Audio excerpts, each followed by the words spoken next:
হে দোস্ত, আমাৰ মোদী ককাই জিলাপি বনাই আছে, গৰম গৰম জিলাপি। ভাগাৰ পৰা উঠি আহি জিলাপি খাবৰ কাৰণে আহিছোঁ। জিলাপিৰ গন্ধত থাকিব পৰা নাই, দৌৰি আহিছোঁ।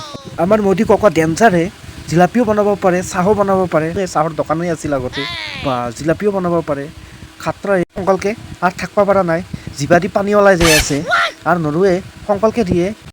আৰু টেম্পু ধৰ চবৰ কৰ, পুৰা জিলাপি বানানে দো, ফিৰ বাদ মে দেগা।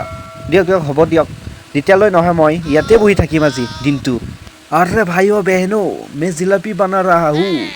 ये इलेक्शन में 7 तारीख में रिजल्ट आएगा, मैं ही जीतूंगा ना, सबको जिलापी खिलाऊंगा, इसलिए मैं जिलापी बना रहा हूँ। আপুনিও খাতৰাই মোদী ককা, ইলেকশ্যনৰ ৰিজাল্ট নেদেতে আপুনি জিলাপি বনাই আছে, জানে জিতব বুলি। বা খাতৰা মানুহ আপুনি।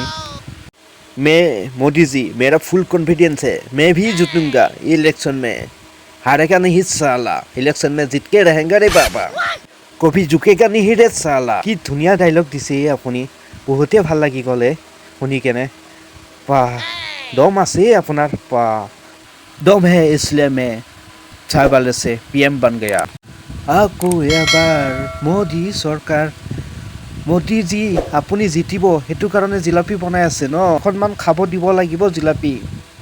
अरे हमू बेटा चिंता मत करो, अब तुमको भी देगा हम खाने के लिए। मोदी जी যেতিয়া আহে তেতিয়া বাঘো 4 हाथ पिछुए যায়। अरे हेमू बेटा क्या बोल दिया मेरे बारे में, वाह नाम जिलापी मोदी। वाह कोका की धुनिया गान गाइए अपनी। अरे भाइयों बहनों, वीडियो अच्छा लगा तो एक लाइक करने का और चैनल पे नए तो सब्सक्राइब कर देने का रे।